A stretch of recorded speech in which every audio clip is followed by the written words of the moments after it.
Hey everyone, Egman here with another video. Today we're going to do a top 10 list of cards, combos, and archetypes from set 6 Destroyer Kings. That's technically out right now. There's all the pre-release events going on, but technically the official release date is next week, so I want to do it a week early. Like most of my lists, these are just really opinionated to me. I try to do a goodish job trying to kind of rein back my own opinions and stuff like that. But and I would say in particular, this list might be more just cards I'm excited to build decks for instead of potential raw strength. But in general, there were a lot of good candidates for this top 10 list. So if your cards that you did not, if you did not see the cards that you're really excited for, please comment below. Tell me how wrong I am. Tell me how wrong I am for including something else. It's whatever. I just wanted to make discussion and just kind of share the cards that I'm excited for and what I think might be powerful in the coming weeks. So anyways, without a further ado, let's start this list with number 10. Number 10. Okay, we're going to start the ball rolling real slowly. This is just like a really cheap and easy 2-card combo. It's from the starter deck. I don't know if I mentioned that I'm doing the starter deck cards too, but boom, I'm doing the starter deck cards too. So it's really simple. It's not like, it's not super crazy, but it's a really fun engine that I like, and I think it's a really good core for kind of card destruction / hand advantage decks and that kind of stuff. So it just starts with this Chile, Frieza 4 Soldier. It's a 1 green. You play this card, you draw 1 card. Cool. And then for an activate main, which is also not once per turn, you get to pay 1 green and 1 white. Or not white, but colorless. Choose up to 1 green Frieza army card with an energy cost of 2 or less from your deck and play it, then shuffle your deck. Which would immediately be from this set, Speed Partner Limo. And when you play this card, if there's a Chile BR card in play in your battle area, your opponent chooses 1 card from their hand and places it in their drop area. So it's just like a really neat little thing. So it's technically a +2, right? Yeah, I think it's a +2, right? Because it's you play Chile and then you get your card back, so it's a +0. It's an even. And then when you pay 2 energy, not only do you get Limo out for free, right? You don't have to even play it from your hand. It's not from your card economy from your hand, so it's free from your deck. So it's already a +1, but also your opponent loses a card in their hand, so that's a +2. And now you also have a 15k on your board. So, and that's really cool. And then you can kind of recycle this if you put it like in a Shenron deck, because you need Child Wish and stuff like that. Or even like the 4-drop Shenron, you can get this because it's a 2-drop. So just a lot of potential for just kind of small like hand destruction engines. And I really like it too. And since this is both of them are Frieza's Army, you can use Frieza's Call to get them and stuff like that. So just really small, and maybe this is just me, but I think these are both really well designed cards, and I can see this, if hand destruction is a thing, I can see both these cards being put in it pretty quickly. So that's what number 10 is. Number 9. For number 9, we've got all the Slug Army support. I really like the idea of supporting old archetypes, and Lord Slug was one that I particularly liked. So it was really cool to see that, and it wasn't even like a lot of support, but I think it was really needed support and kind of solves a lot of the issues that the deck type has. If you haven't played the deck type before, it kind of is the Bond engine, and which is okay. Like Bond didn't really take off, and part of it was just because how much energy you had to sink in to get some of these effects, and some of the effects were kind of lackluster. But and especially since Lord Slug was not an untap leader, and to be honest, there weren't even that many Lord Slug cards to begin with, right? So there wasn't a lot of variety you could use, and they weren't really cheap either. So this deck kind of fixes that with 2 cards I think should have really been part of the original archetype. But I think it makes it potentially strong and even maybe competitive right now. But it's pretty much Wings, the morale booster. This is the really great one. It's barrier permanent. You can have only 1 Wings out, and then if you do, reduce the cost of all Slug Army in your hand by 1. So that's really good. It's a Slug Army with barrier, which is already on top of, like, I don't think any of the Slug Army had barrier, which is really tough when you're trying to make your bond effects work, right? Because you need to have them survive, and none of them were really sticky. But Wings is really good. Like, even if it was just like a 1-drop with barrier, it would be not too bad. But since it also like becomes an energy, it just reduces all the energy costs for all your cards. It's really great. Like if you summon 2 things, it's the same as if you got a free untap 2 with Lord Slug, right? Because you save 2 energy.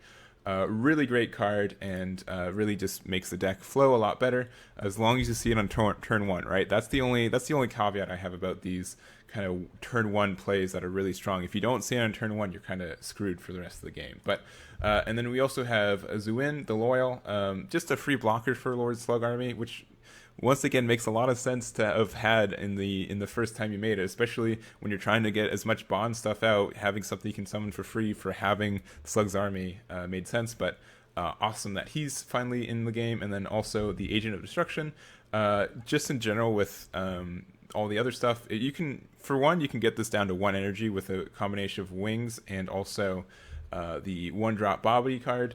But also when you play this card, your opponent chooses 1 card in their hand and plays in the drop area, so that's really powerful. And then you can also cheat out Lord Slug stuff by just paying 1 green energy, so or just Slug Army stuff. It has to be an original cost of 3 or less, so Wings putting something down to 3 won't make it do that, and it can't do itself either. But there are a couple cards like the 3-drop Angela that really makes sense. And then this one's kind of just a throwaway. It's not necessarily part of the archetype, but it's we'll see how good these shuffle 2 cards, draw 2 really affect things. I think they're not.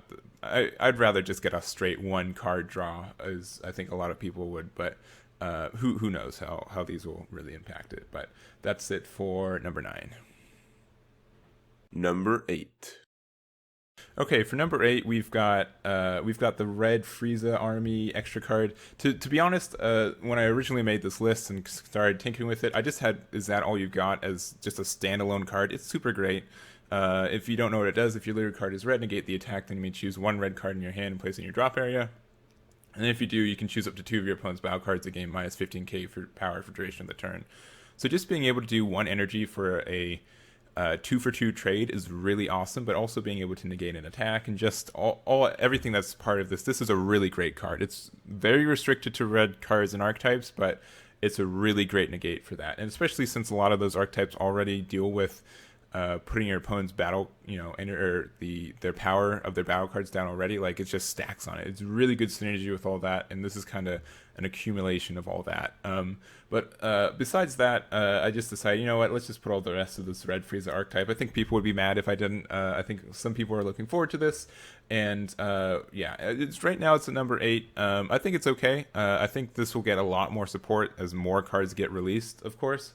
But just in general, it's a pretty cool thing. And you know what, just the leader itself is awesome. And I really do appreciate decks that kind of have like these deck building constraints, just because they get really creative because of that. So let's go into this. So the big thing about this is you can't include battle cards with energy cost 3 or less in your deck, which, when people saw this, they're like, man, that's a steep thing. But once per turn, you can look at the top 5 cards from your deck, choose one red extra card among them, add them to your hand, then shuffle your deck. So you get to be able to draw cards without having to attack your opponent's leader. This is just a big old control deck.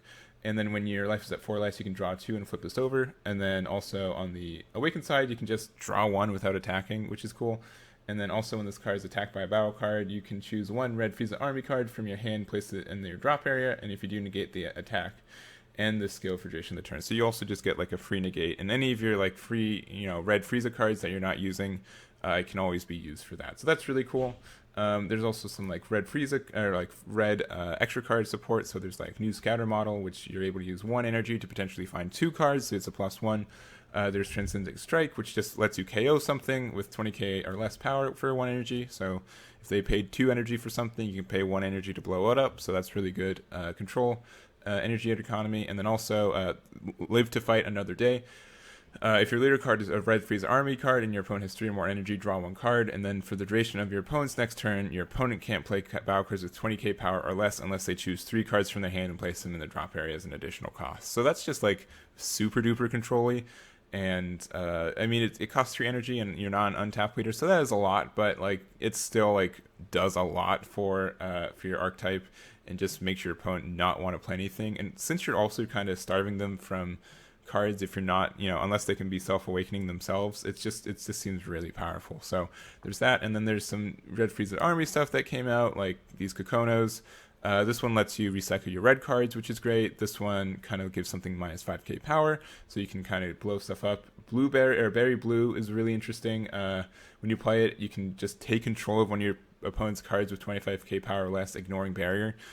So that's awesome. And then the actual finisher for this deck is ironically named Frieza the Finisher. So it's a 7-drop with double strike. If there are 5 or more red extra cards in your drop area, reduce the cost of this by 1. And then if there are 10, you can reduce it by 2. So it can be a 5-drop, and it will be a 5-drop by turn 5 if you're playing this deck like this. And then also, when you play this card, if your leader is a red Frieza's army, choose all battle cards with 25k power or less, or ignoring barrier, and KO them. So not including itself, of course. And then also the 8-drop Frieza. So you EX Evolve for this for free by choosing 3 cards in your hand and placing the drop. It has critical, and then if your leader card is a red Frieza army, you and your opponent cannot play battle cards with 30k power or less unless they choose 4 cards from their life and place them in their drop area as the battle card is played. So it's just like stops your opponent's dead in their track. Unless they have like a good leader that can finish the game, it can be really tricky. And maybe they can, you know, if you haven't been awakening them throughout the game, which you probably haven't been, you're able to just they can maybe summon like 1 battle card, and then that's it for the rest of the game. So I think that's really powerful.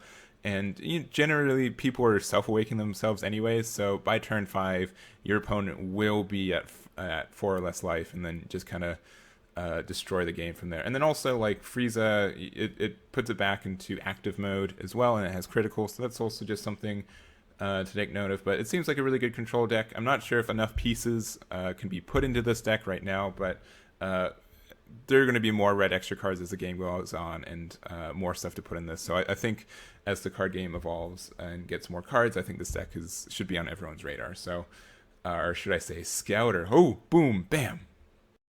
Number 7. Okay, for number 7, we've got the other red archetype. So it's all about these Gokus and Vegetas and Gogeta in general.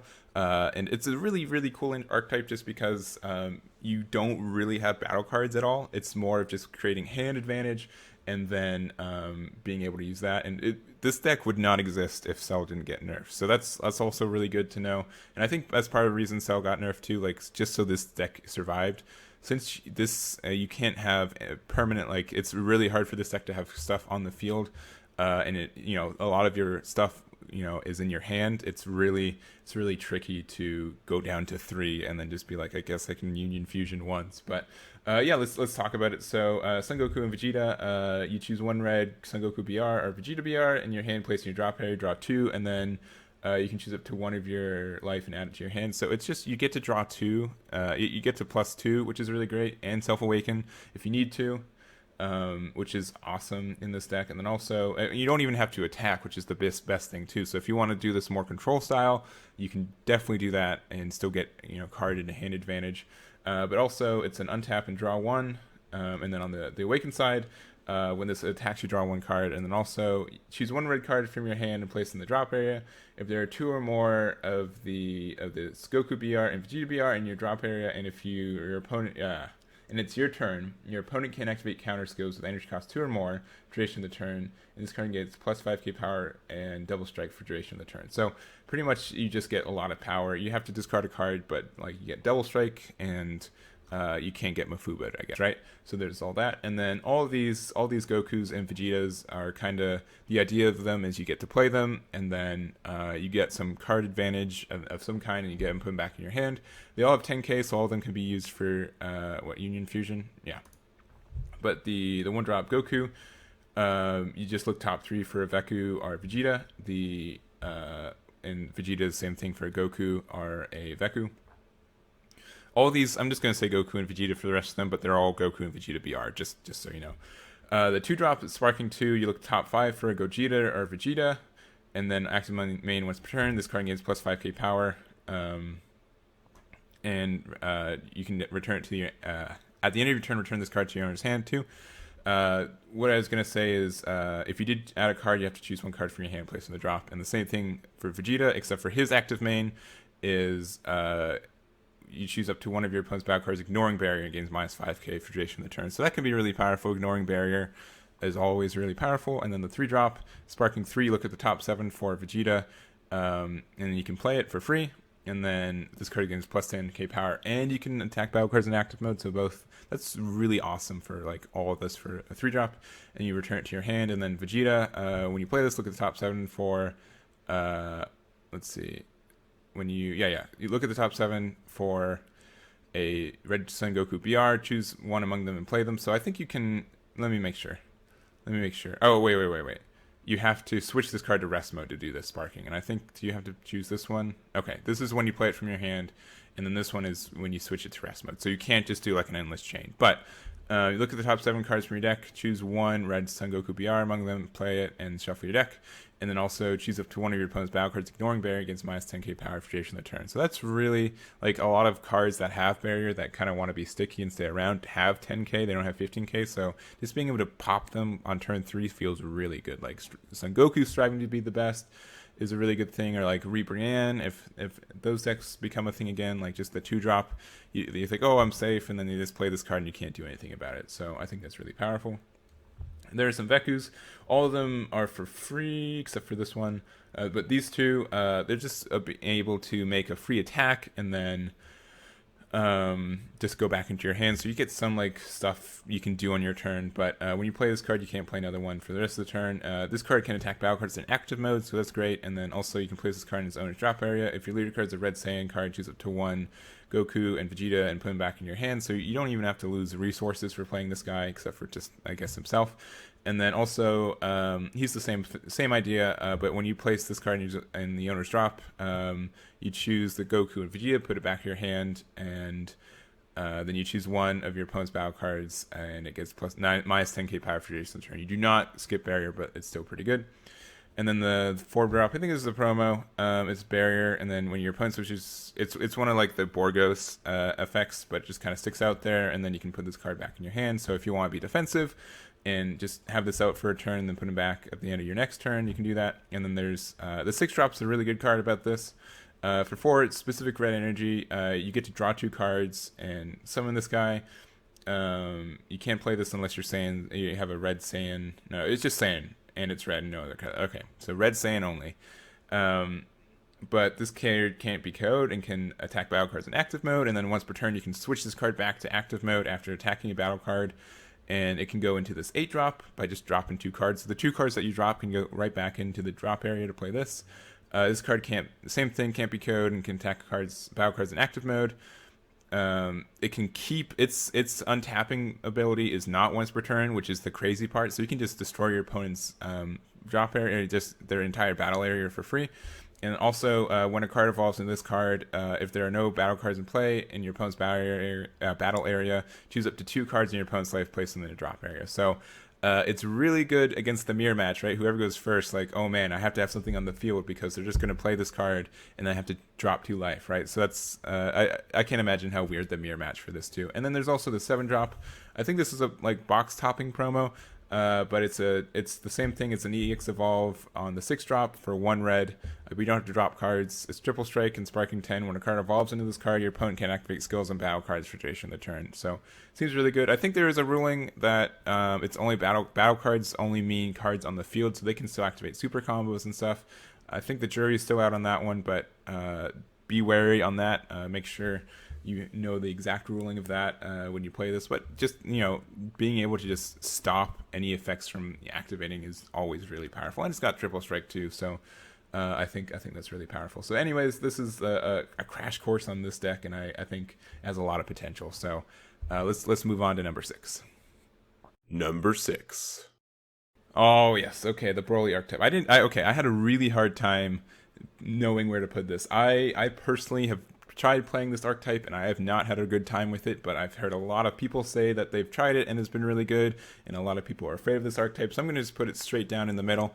This is probably the more controversial pick on my list, just because my interaction and testing with this deck doesn't line up with a lot of other people, so I'm just going with my gut on this one. But the essential thing is there's this Broly chain, and it's really powerful. We're going to talk just about the Star Deck leader, because I think that's consensus is the best one. The other 2 leaders can do other things, but I think just the main archetype that people are pushing is this one, and for a good reason. So active main, choose 1 green Frieza army card with energy cost 1 for your deck, add it to your hand, then negate the skill for duration of the game. So most of the time you always get this Broly Unrealized Ambition. It's a draw 1, untap 1, and on the Awakened side, it's permanent. You can't have 2 or more if there are 2 or more battle cards in play in your battle area, you can't play anymore. So that's a little bit more restrictive than you'd think, but it's not too terrible. And it's also a Sparking 7. When this card attacks, draw until you have 6 cards in hand, so that's crazy. And that's the craziest thing about this leader, that a lot of people are like, man, that's just silly. Like, being able to just draw up back to 6, or just drop for 6 for nothing is super powerful. So there's that. And I think the permanent is just to stop like more aggro decks from doing that, just because they can just swarm the field and then have reset their hand. That seems stupid. So I would think that permanent's really good there. And then also activate and choose one of your opponent's battle cards and one of yours, and then KO the chosen card. So that's actually really good in the sense of just being able to trade and like things benefit from getting KO'd. So let's just go into the Broly chain. So there's there's the one drop that starts all of them. When you play this card from your hand, if your leader card is a green for his army, choose 2 cards from your life and add them to your hand. And then when this card is removed from battle area by skill or KO'd, if your leader card is a green for his army, choose 1 or 2 cards from your life, add them to your hand, then choose up to 1 green Broly BR with an energy cost of 4 from your hand and play it.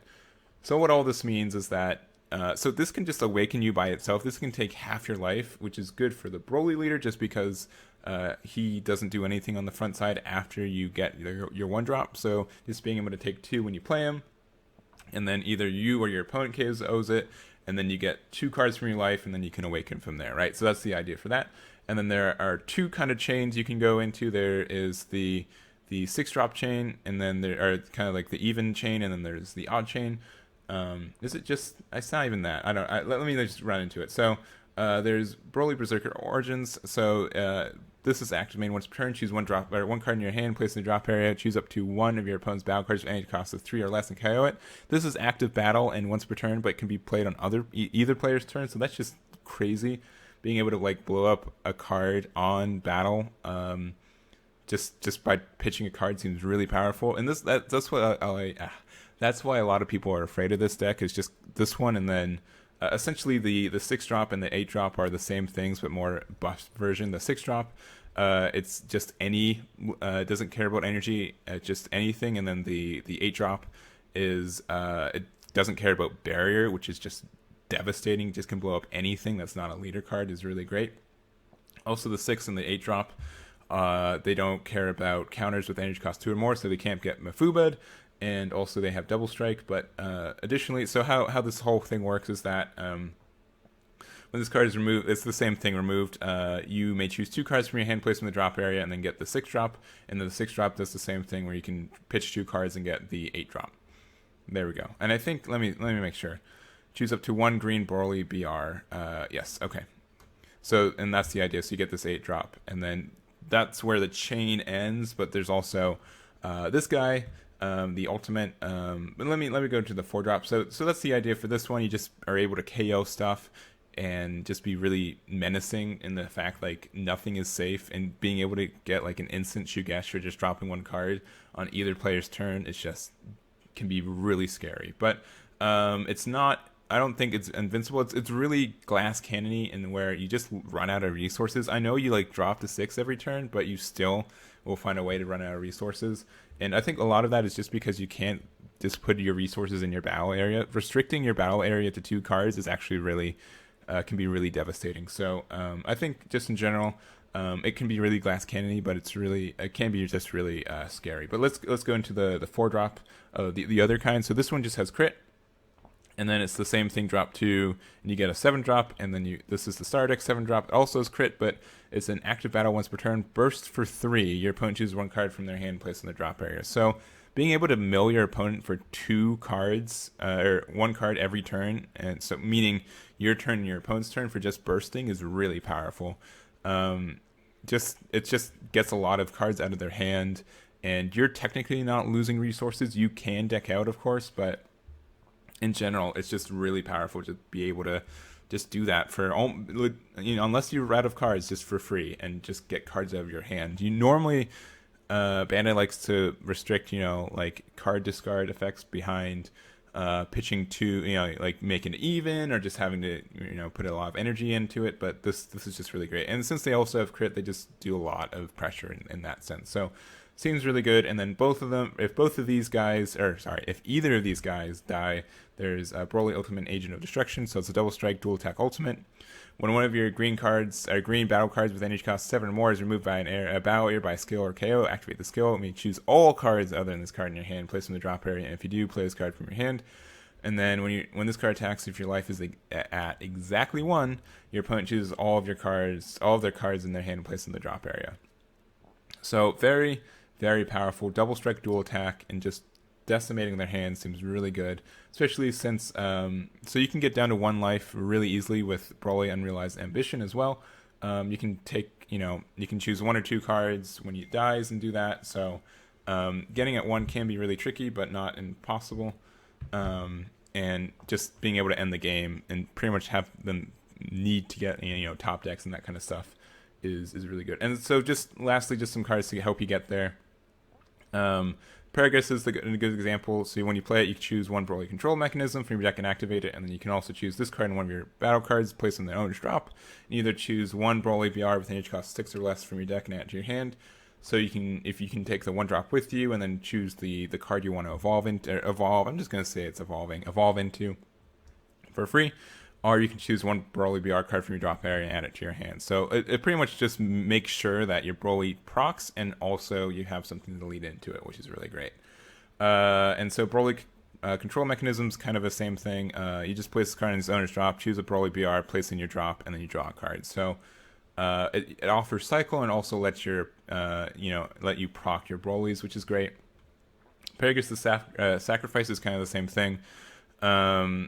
Except for it's a battle card and it's just a little bit more generic, and you still get the card draw, which is great. And then lastly, there's 2 more extra cards for the thing. So this is Sparking 7. If you're a green Frieza army, choose 1 of your energy, place in the drop area, and you choose 1 Broly BR card with an energy cost of 6 or less from your drop area and play it. So just being able to play, is it 6 or less? Yeah. Just being able to play something that's a 6 cost or less on turn 3 is great already. You do have to ping 1 of your energies, but this can just really help you get back into the game in case they finish out the first chain. You can just do another one. And lastly, Kind Wish. This card gains desire in all areas. If your leader is a green Frieza army, choose all of your opponent's battle cards ignoring barrier, place them at the bottom of their owner's deck in any order.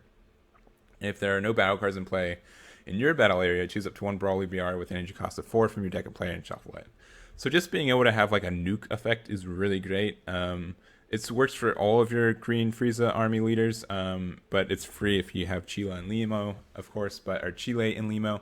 But just being able to nuke the field is really good in this game. I think we're going to be shifting into a lot of playing battle cards, and we've seen like a lot of like the Broly chain, Broly swap engine, where we want to just get cards on the field, like Path to Greatness, and then go from there.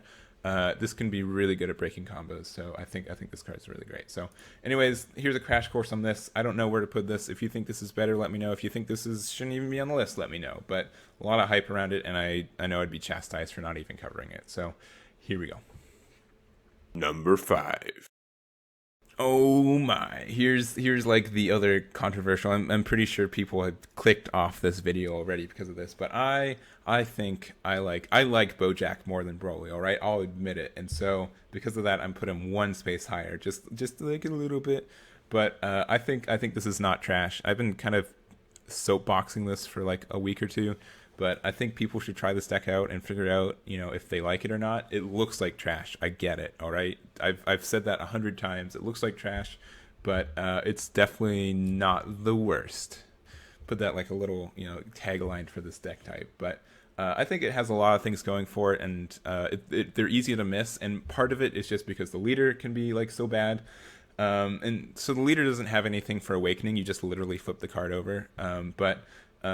When an auto once returned, when a BoJack Brigade card is played from your battle area, draw 1, and this card gets plus 5k power for duration of the turn. So you get card draw every turn, and then also if you awaken it, on your turn you can play another one. You get 2 cards. Man, that's broken. But There's just a lot of battle card cycle and getting battle cards out and that kind of stuff. I've kind of already done it, but so the like a super cool combo is you can do you can use on turn one you can play Arrival of Space Pirates to get Zangia for free. You get draw a card and then you play Zangia to get Bujin and then for free out of your deck. And then once you play Bujin, you can play Beto or Gokia for free, and if you play Beto, you get to look at the top 5 for Space Pirates. And now you've got 3 cards on field. You have, I think, the plus 5 cards in hand, and you're just sitting pretty, right? That's like a really good turn 1 play, and you just get a bunch of this value. And the value doesn't come from, it's not a burst game unlike other leaders and other archetypes. It's more of you just slowly build advantage throughout the game by cheating out these guys.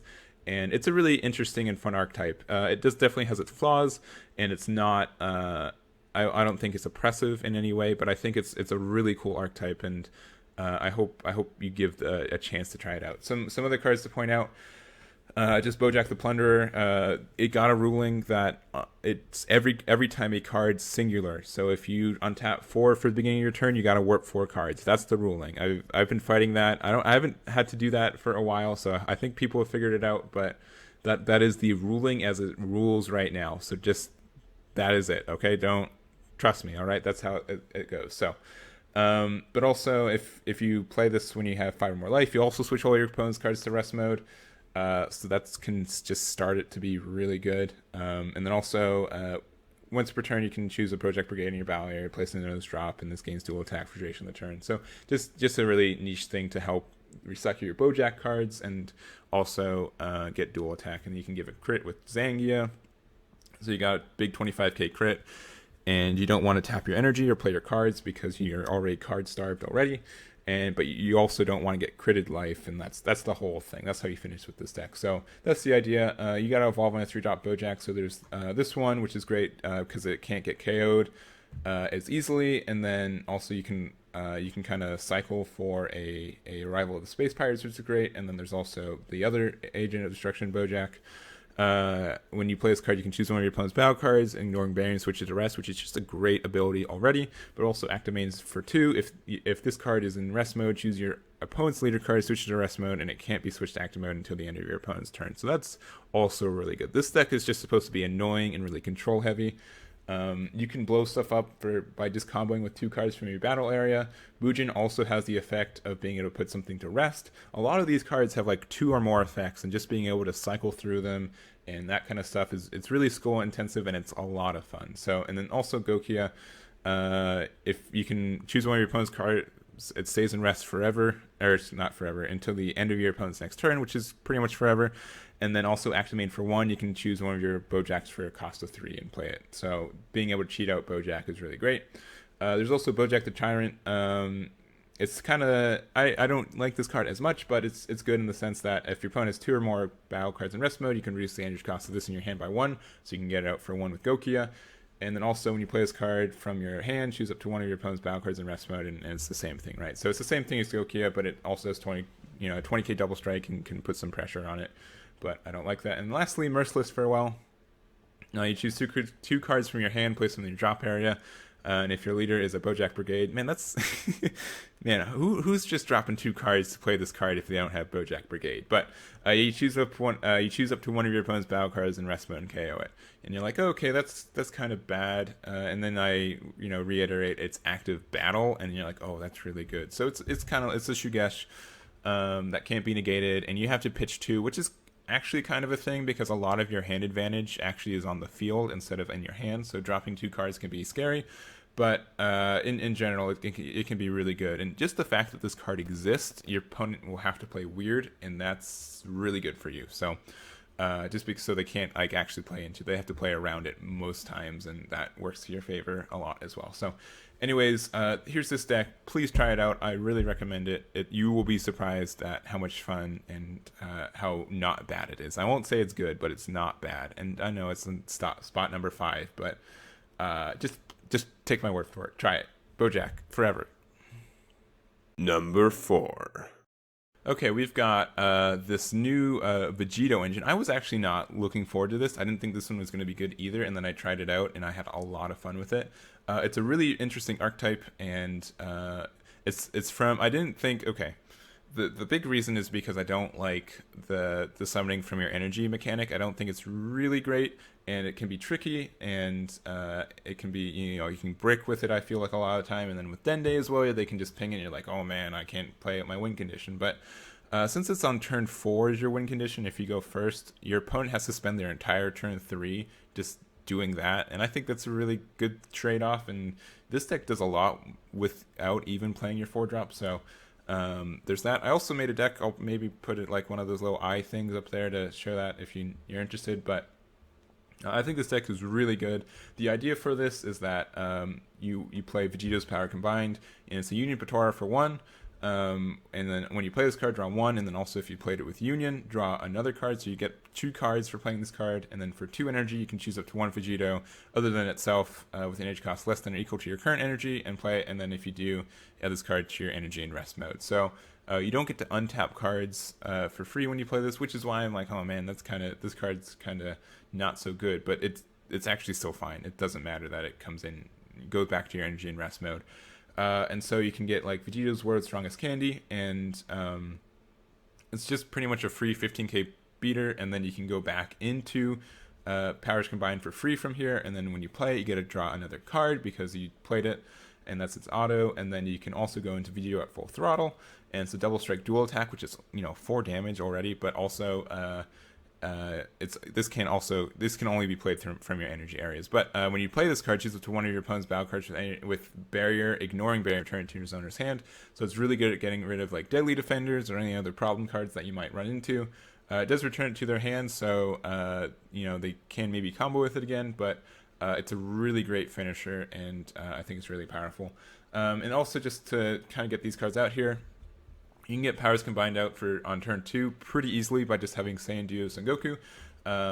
It gets plus 9k if the Saiyan Duo Vegeta's out, but when you play this card, you may choose 1 card from your hand, place in your drop area. If you do, choose up to 1 Saiyan Duo Vegeta from your deck or drop area, play in rest mode, and shuffle your deck if you look through it. So when I played this at first, I forgot it was also drop area, so I'm like, oh man, I only have 1 Vegeta left in my deck. What am I going to do? But it's super easy, and then when you play the Vegeta, you get to untap one of your blue energy, which means that you have enough energy to play Vegito's Power Combined, right? So that's just the main idea, and then you can go from there. I think it's just really powerful. You're able to generate a lot of advantage while also being really aggressive.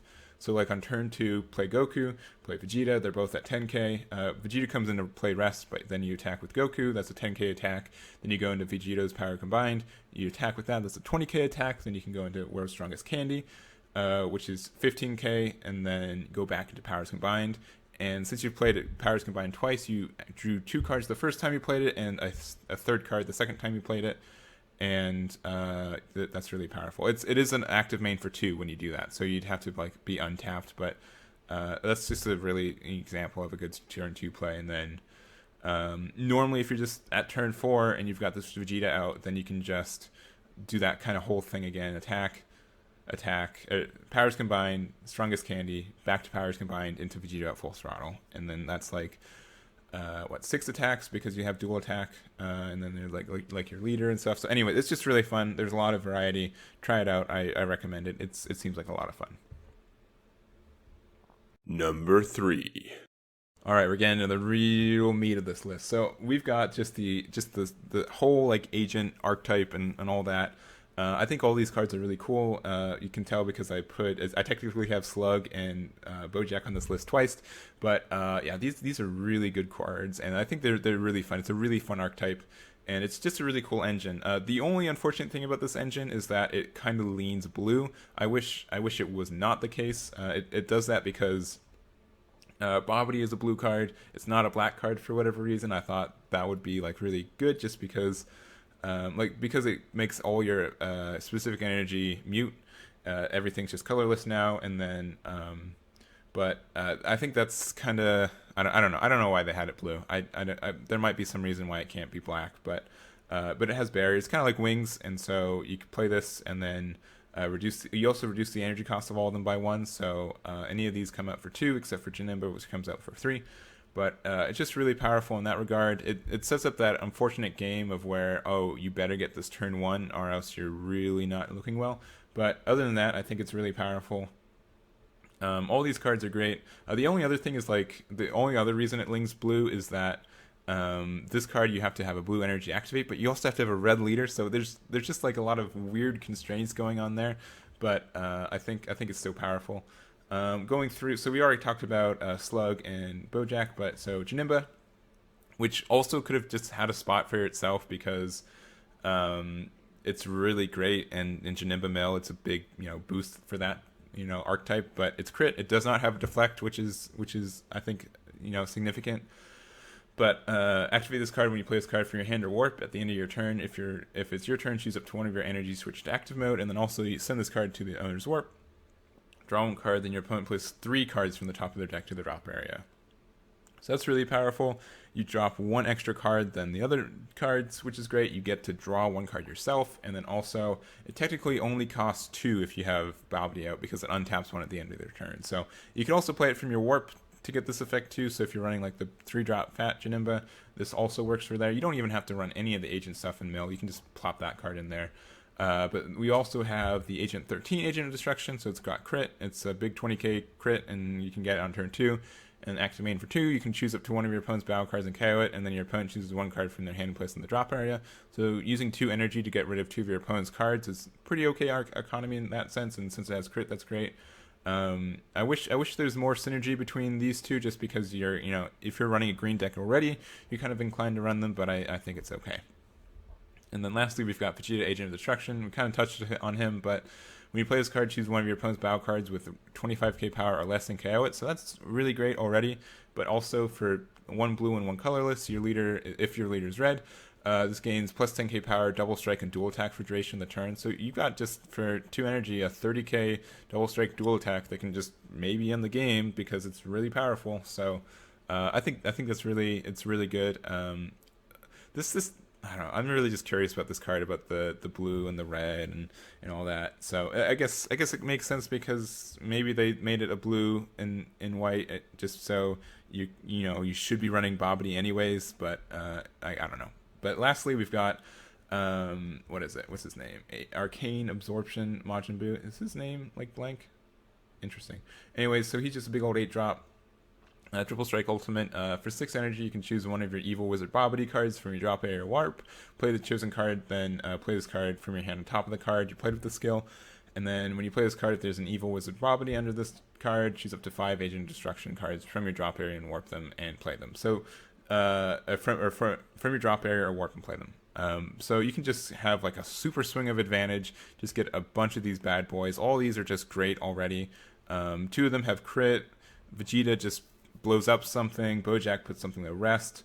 And then there's Slug, and he just drops a card from your opponent's hand. So all of them do something when you play them already, and then there's just big 20k bodies. So all that's really great. And then also you get to you can cheese this guy out with the 5-drop red Buu.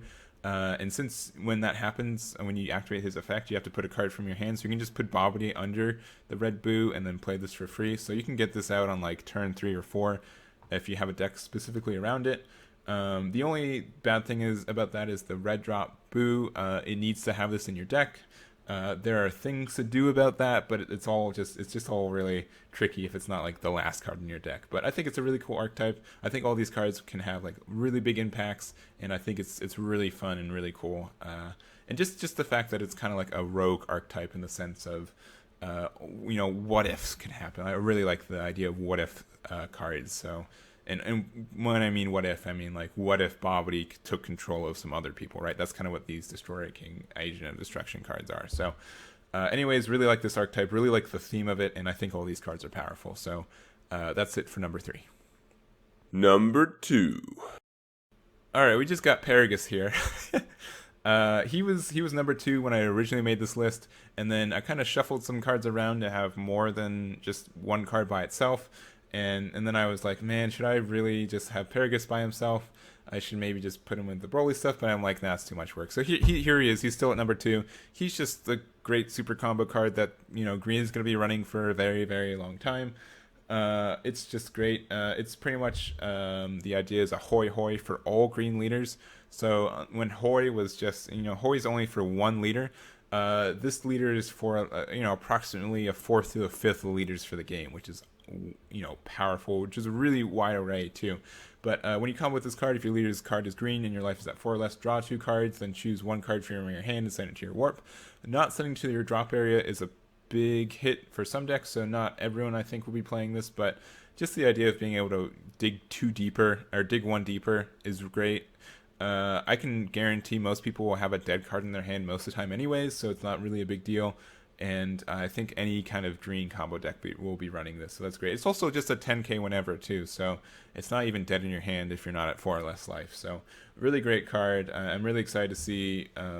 No, I don't know if I'm excited, but I know people are going to be playing this, and I know people would be upset if I didn't put this on the list, and I just happen to think it's really powerful too. So great card, and we'll definitely see this in the weeks to come. Number 1.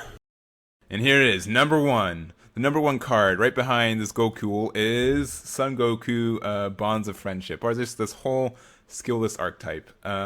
He's just really, really cool. I really like this idea. I've always liked the vanilla card strats in other card games, and I think this is a really versatile leader, and it's just really well designed in a lot of ways. So quickly going into it, so if there's a skillless battle card in your drop area, you can awaken at 6 instead of 4, so that's awesome, and really promotes control strategies, which I also like, so being able to awaken early and get advantage from that is awesome.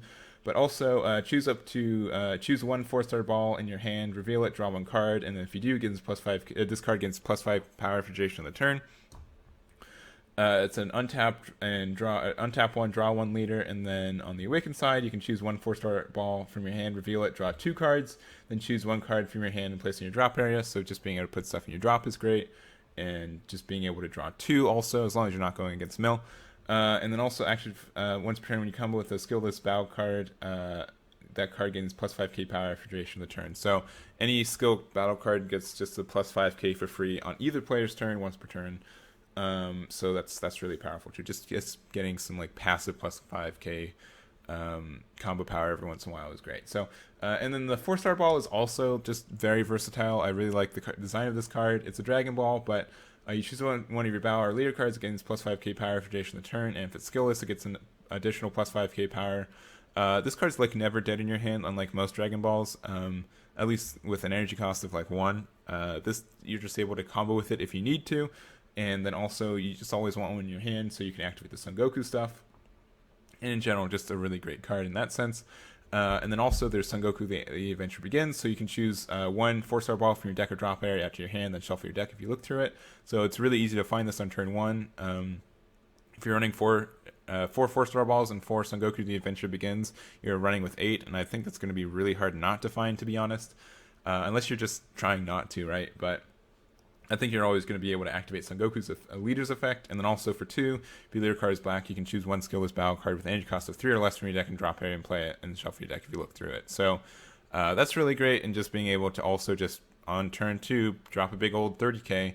And in this game especially since there's not a lot of card destruction right now, and maybe that's going to change with all these Series 6 cards, a big old 30k is not a joke, right? It's just going to stick around for a while because a lot of cards base their destruction on power level instead of energy, and additionally there's it's really hard to combo out of. You're gonna have to invest some cards to combo over it with your leader or something. So I think it's really great, and you can pair it with double strike, and that's a 40k double strike, and your opponent doesn't know what to do, and just all that. And so there's a couple more kind of support cards. I think 4-star ball and Son Goku the Adventure Begins are really the only staple ones. The other ones are they're all right, but not super great. I don't think you need them as much, but there's Bonds of Friendship and at 8.